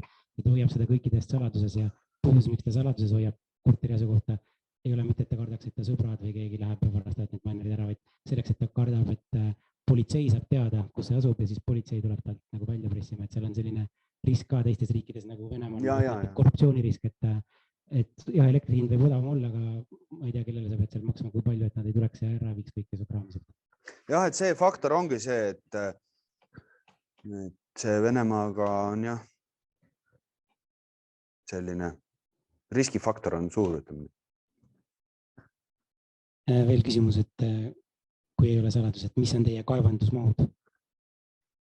No sa ei pea vastama, kui sa ei taha. Ma ütlen siis, et elektritarve, mida meie kaevame, mis meie masinatele läheb, on 600 kilovatti tunnis, et ülejäänud on klientidele. Siis on küsimus, et mida teha graafikakaartidega, mis peale Ethereumi kaevandamist, tähendab, kui sa praegu kaevandad Ethereumit graafikakaartidega, siis Ethereum läheb üle proof of stake'ile, et mida nendega siis teha pärast? No seda me, ega ma ei oska nüüd ka nii öelda, mis see kõige õigem tegu oleks. Ma võin öelda, mida meie nagu, kuna me kaevame 3 erinevat münti, siis me oleme arvestanudki sellega, et järgmise aasta suvest siis võib-olla aasta, võib-olla 1,5 ei olegi kasumlik kaevata. Et me ei ole veel otsustanud, et mis mündi peale me paneme, võib-olla paneme ainult pool, aga kindlasti me ei müü, et me ei müü neid maha, et me jätame nad alles, sest me siin eelmise aasta me räägime huvitavat tehingut, mis me tahtsime teha. Üks vana Eestis üks tuntud mees, kes siis alustas Ethereumi kaevandust kohe alguses videokaartidega ja siis tal olid väga vanad kaardid. Tahtis neid maha müüa, jube hind oli. Ei, me ei võtnud. Ei, mis on, ja nüüd, kui võtta praegu, siis tol hetkel oleks pidanud need kaardid nagu ära võtma, et siit ka see, et isegi kui nad see pool aastat võib-olla ei kaeva sul, siis hiljem sul neid kaarte tagasi saada on väga-väga raske, et masinate müümisega peab ka olema väga ettevaatlik, et kui kannatab, siis hoida ja esikutega on tihti see, et esikutel on see, et ikkagist, kui nad ikkagist läbi lähevad, siis või vanaks lähevad, siis mis mõttes vanaks või tuleb nii palju uusi peale. Graafikakaardid ei arene nii kiiresti kui esikud, et esikud hüppavad kohe astmega edasi, et siis nendest tasub küll nagu lahti saada või siis leida mingi soodsam koht majutamiseks, aga ma ütlengi, et tuleb vaadata, et äkki sellel hetkel on ikkagist mõni münt kasumlik ja kui ei olegi, siis hinnata enda võimekust, et äkki panna tööle, makstagi ise elektri enda taskust ja uskuda seda münti ja siis hiljem selle mündi tõusu pealt võtta see profit, et ma arvan, et see on minu vastus sellele. Ja siin oli, sa rääkisid vahepealt nendest seadmetest ka, et küsimus, et kuidas üldse nende seadmete hooldus välja näeb? No põhiasi on tolm, et meil on siin tulnud klientide masinaid Euroopast ja mis on ikka väga nagu halvas seisus olnud ja tolmused aga meil on konteinerid tehtud korralike filtritega ja siin üks klient võttis paar masinat alles kasti tagasi, tahtis seal kuhugi mujale panna, talveks soojendama mingid ruume ja ütles ka, et täitsa uskumatu mehed, et mul on peaaegu aasta olnud ja võtan lahti ja on täiesti puhtad, et eelmises kohas, kus ma olin, siis ma oleks pidanud iga 4 kuu tagant käima tolmu seest pühkimas, et tähtis on see filtrite olemasolu, et siis sa välistad selle mõttetu töö, et oleneb sellest, mis ruumis sul on, ütleme nii, et meil endal pargis vajavad väga vähe hoolt, aga ikkagist mingid vendid lähevad läbi ja see on siuke. Kas te koha peal siis? Ja me saame teatud asjadega saame ise hakkama ikkagist, jah. et päris neid kiipe ei taasta ja niimoodi, et nii osavad me veel ei ole, aga sellised lihtsamad nii-öelda õlivahetused me teeme ära. Kas nendel on garantii ka tavaliselt? No garantii selles mõttes oleneb, see on juba kliendi enda asi, et kas on kui vana, et meie töödel või? Ma mõtlen üldse nendel masinatel, kui ma ostan kuskilt mingi... Ja, kui uued ikka ostate, siis on ikka garantii, et Bitmain vist nüüd pakub isegi uute masinatel aasta, kui ma ei eksi. Ja videokaartidel, kui eraisikuna ostad, siis on vist ikkagist 2 aastat ja või 3, jah. Firmale pakutakse vist 1, et need on samad tingimused nagu ikka. Okay, ma küsin siis veel küsimusi. Kas tavakasutajale on Octaminer hea variant? No see Octaminer, jah. Tean ka, kes neid müüvad siin ja värki. Et selles mõttes Octaminer, see kast iseenesest on revolutsiooniline graafikakaartide kast, võin küll öelda. Ja ma arvan, et müüakse päris häid kaarte ka sinna sisse, et need uued kaardid, mis sinna, ma enam-vähem tean, mis sinna sisse lähevad, siis ma leian küll, et see on praegu turu parim, nagu oleneb hinnast muidugi, ma ei tea, mis hinnaga ta saab, aga see Octamineri kast iseenesest on väga nagu perfect asi. Et neil on ka need endal olemas. Teine küsimus on natukene puudutasid ka seda, et küsimus on, et kas te teenite kaevandamisega rohkem kui siis, kui te elektrit võrku müüksite? Ja, muidugi, jah. Okei. Muidu me müüksime elektrit. Keegi küsib, et huvitaks, kui palju see Saaremaa tehas või see asi teil maksma läks selle ehitamine? Noh.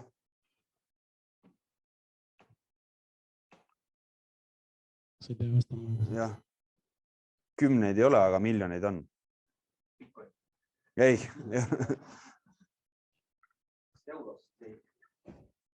Jah. Nii, mis sa arvad, mis võiks olla 5 aasta pärast Ethereumi ja Bitcoini hind? 5 aasta pärast? Yeah. No võt see praegune tsükkel, et kunagi ei saa mingeid nagu milestone panna, et siis on hea öelda, näe, tuli siia, rääkis ja mis värk on. Aga no mina 5 aasta pärast see tähendab, siis me oleme veel ühe halvingu, me oleme sisuliselt juba siis veel ühe halvingu, tähendab 2 halvingut peaaegu juba. No ma julgen öelda, et kui John McAfee ütles, et teame küll, mis ta ütles, et no 5 aasta pärast peaks ta küll miljon olema. McAfee pidi küll enda need ära sööma, aga ma loodan, et ma ei pea siis. Aga Ethereum, no, ma pigem ütlen nii, et ma ei oska selle 5 aasta pärast öelda, aga ma arvan, et see bullrun Bitcoin ikkagist käib 100 000 ära ja Ethereum 10 000, et see on minu prediction küll. Olgu veel küsimus, et miks ma peaksin just mainima Bitcoini, mitte lihtsalt ostma neid turult? No sellele küsimusele ma tegelikult andsin vihje, et see on tegelikult väga hea strateegia, et see küsimus juba tegelikult nagu on aegunud küsimus, ma juba seletasin ennem ära, et tegelikult ongi võimalus praegu osta mündid, emiteerida endale stable coin'id ja nendega investeerida siis kaevandusse, et ma seda optionit ei võtakski nagu arutelu üldse. Et ma lähenekski kohe sellele nii, et kui ta tahab seda teha, siis tehku see nii parem. Aitäh. Mis kohti soovitate ASIC minerite ostmiseks? No oleneb kogusest kindlasti, selles mõttes, et eks tarbijalt on, no ma neid kohti ei ütle selles mõttes, et Bitmaini tootjalt, otse tootjalt on muidugi kõige parem, aga need tavaliselt edasimüüjad ostavad need väga kiiresti ära, et meiegi viimased minerid ostsime edasimüüjalt, et noh, aga no neid pöörduge meie poole, me vaatame, mis me saame pakkuda. Siis küsitakse, et mida arvad kuulujuttudest, et Hiinas valmistatud need ASIC masinad on kuidagi sõltuvuses Hiina riigiga? No vot, see on väga huvitav jah, et kuna see on nii väike klubi, siis ma võin rääkima, ma kohtusin ühe kreeklasega siin 2-3 nädalat tagasi ja ta juba suve algus kirjutas, et tahab tulla ja et kuidas see seotud on, et miks seal ütle see küsimus kõrvasti, et kuidas see Et mida arvad kuulujuttudest, et Hiinas valmistatud ASIC masinad on kuidagi sõltuvuses Hiina riigiga? Ma täpselt ei saa ka küsimusest aru, aga spionaaži teema või? Jah. No ma ei tea, las nad siis vaatavad seal meil konteineris midagi, et see väga meid ei puuduta. Aga jah, et mis ma tahtsin öelda, et kas on sõltuvuses või ei, aga siis ühe kreeklasega kohtudes, kes esindas siis Hiina ühte suurt farmi, siis ma küsisin talt ka selle küsimuse, et mis selle kukkumise siis põhjustas, et miks see kinni pandi, see kaevandus seal Hiinas on ju. Ja tema ütles mulle, eks kuskilt võib ikka jälle lugeda, et Hiinal oli elektrit vaja ja ma ei tea, mis värgid ja aga kes Postimeest või Delfit usub või mis CNN või need ka enam ju adekvaatset infot ei aja, et ikka peab kuulama ja uurima. Siis ta ütles huvitava selle seose, ütles, et Xi siis, kes see Hiina kompartei juht on seal, siis, et seal on suur võitlus, kus siis tegelikult see Xi vastased siis omasid väga palju farme ja see oli Xi käik siis nagu nende nii-öelda oponentide vastu, et panna kinni. Et sellele küsimusele on ka vastus seal, et kindlasti on seotud. Okei.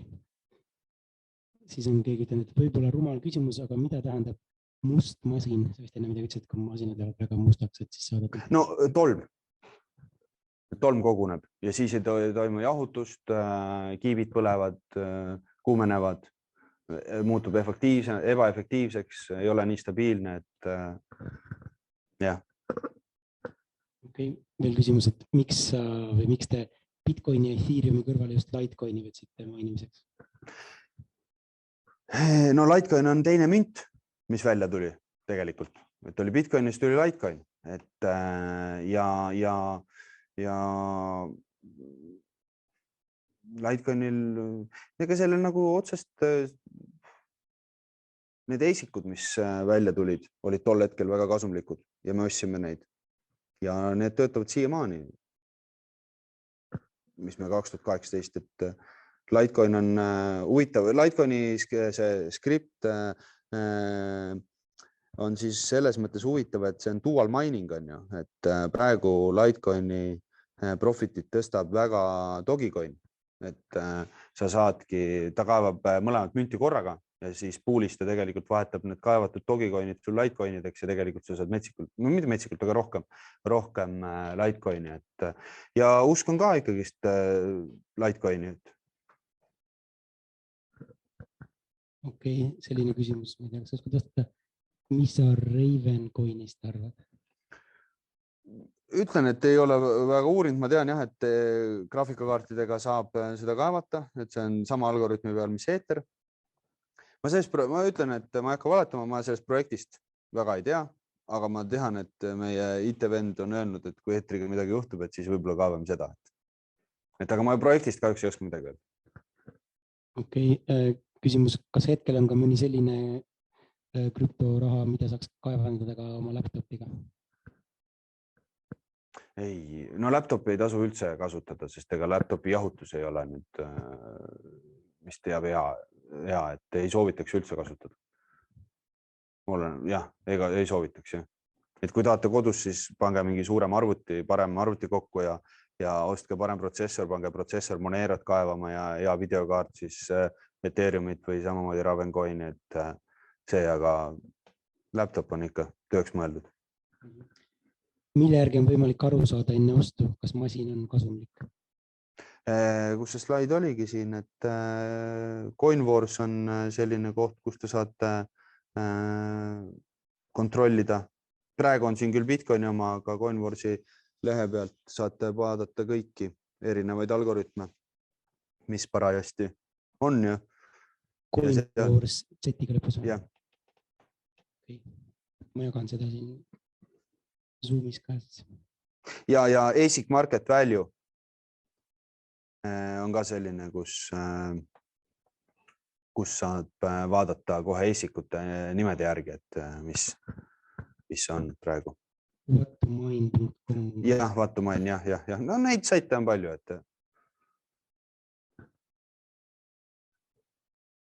Nii. Selline küsimus oli siin kohe, otsin üles. Kui keegi soovib kaevureid osta minerid, siis mis summaga peaks arvestama?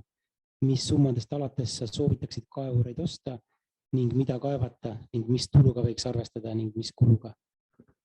No seda ma ei oska nüüd kohe niimoodi öelda, aga ma ütlen, et eks igaüks peab vaatama enda võimekuse järgi ja juba olen ka maininud, et proovige siis seda nii teha, nagu ma ütlesin, et see oli tasuta õppe või nii-öelda siis vihje ja uurige selle kohta DeFi, selle kohta, et panna sinna raha ja siis osta 1/3 sellest, mis te panite, et minge seda teed ja kasutage neid lehti ja tehke.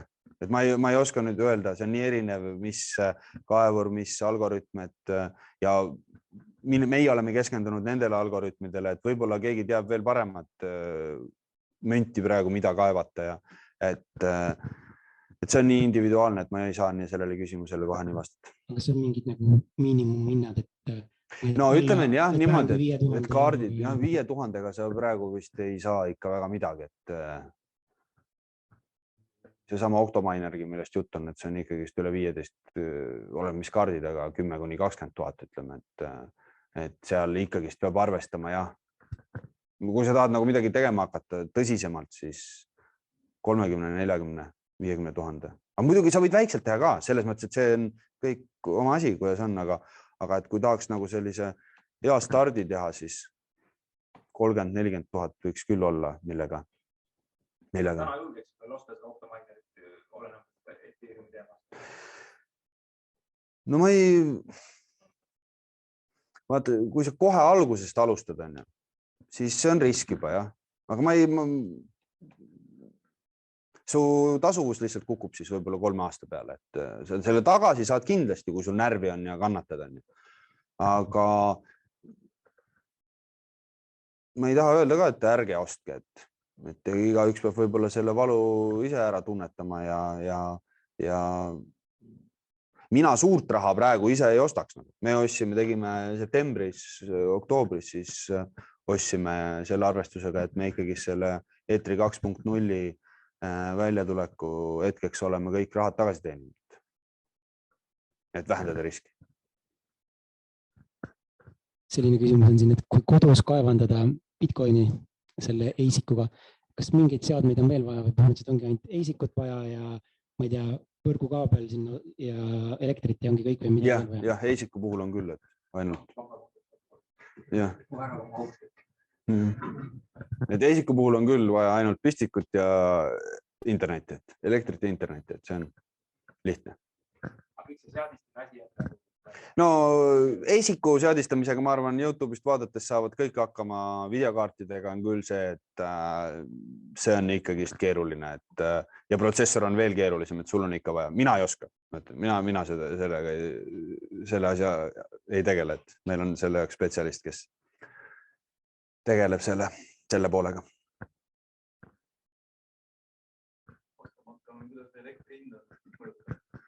No on mõjutanud, aga veel ei kipu, veel käsi ei sügele elektrit müüma, ütleme nii.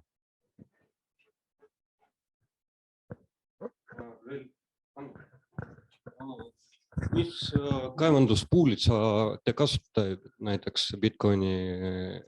Me Bitcoini jaoks kasutame Bitcoin puuli, Litecoini jaoks Litecoin puuli ja IOS-i kasutame Ethereumi jaoks, et see Ethereumil on väga hea see juhtimine kõik selle IOS-i peal ja oleme seal. Aga miks neid, kas proovisite teised ka või? No need on, IOS-i kasutame sellepärast, et see juhtimine on väga hea videokaartide. See pakub nagu sellist tuge, juhtimistuge ja Bitcoin puhul on üks vanemaid ja Litecoin puhul on üldse kõige vanem, et me oleme seal statistikas, kuna me oleme Litecoini nii kaua kaevanud, siis me oleme juba top 100 seal Litecoin poolis, et jah. All time nagu, mitte nagu hetke hash rate'i top 100, aga all time selles oleme top 100. Internetist said küsimused otsa, aga kui siin on kellelgi küsimusi, siis veel on võimalus. Kõigil on selge?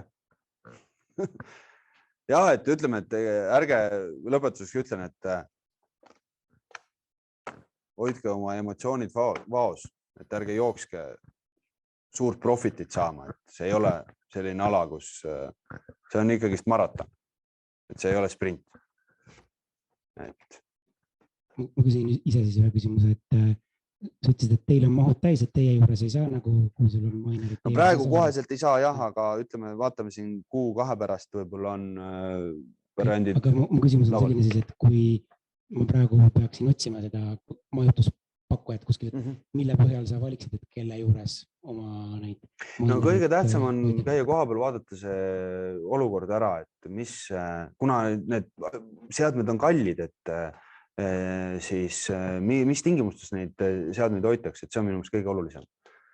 Et see seade töötab 24 tundi, tal on vaja puhast õhku, värsket õhku, et see on investeering, et te peate vaatama selle koha üle. Minu teada, ma tegelikult ei hoia oma minerit pikka teie juures, vaid ma hoian mujal ka ja see teine koht, kus ma hoian, see on saladus, et ma ei tea, kus nad tegelikult hoiavad neid.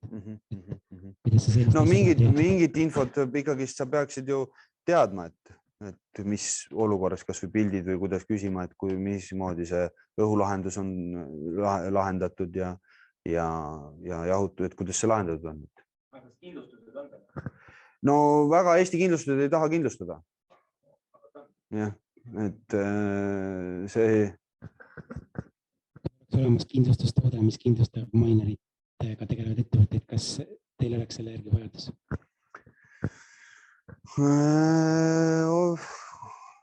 Jah, tuleb riske jätta, jah, oleks küll, jah. Mõte YOLO Venture, YOLO Investile. Jah. Ma tean, et blockchaini peal tuleb seal mingid, mul ei ole nüüd meeles, aga tulevad juba mingid kindlustustooted ka välja varsti, et jah.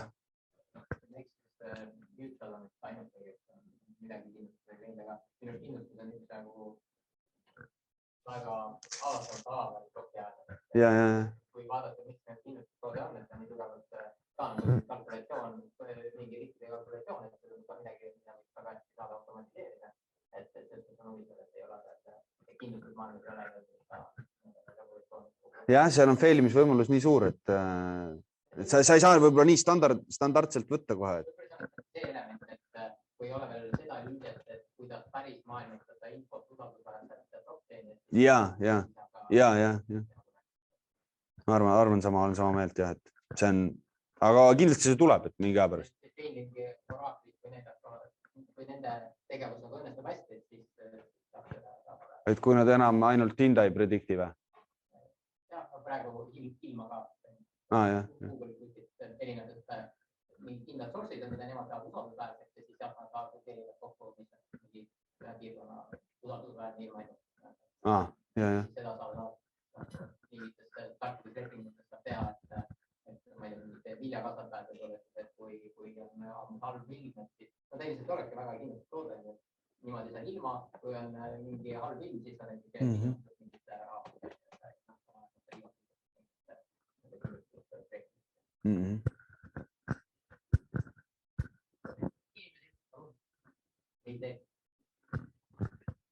Tahad ise veel lõpetuseks öelda midagi?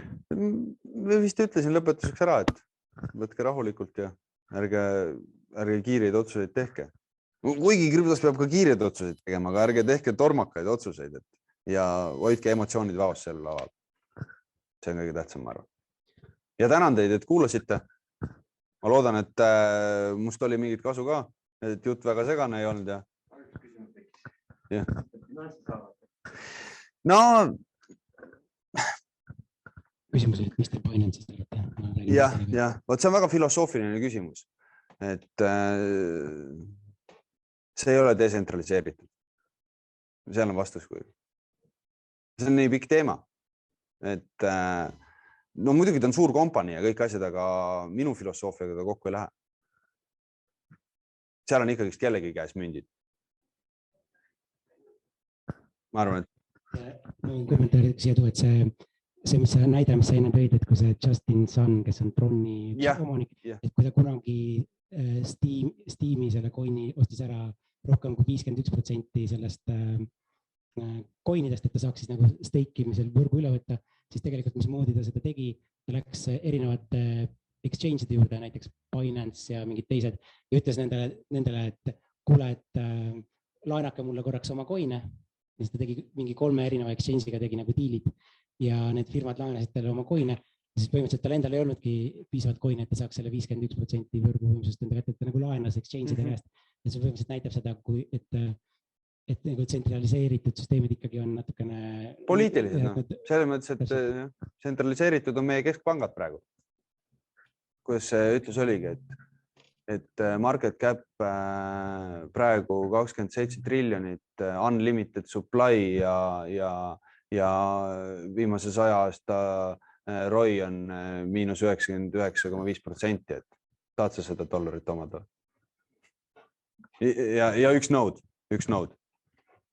Seesama asi näiteks mingite teiste coin'idega, näiteks Cardano praegu, mida saab stake'ida, tõenäoliselt kui keegi oleks piisavalt heade connectionitega, ta saaks sarnase skämmi teha, et ta lepib kokku nende erinevate exchange'idega, mingi Binance, Coinbase, mis iganes suuremad on ja saaks nende wallet'id kasutades suurema osakaalu kui 51% võrgust ja saaks nagu üle võtta selle. Teoorias see võimalus on olemas tänu tsentraliseeritud exchange'idele. Jah. Ma olen sama meelt, jah.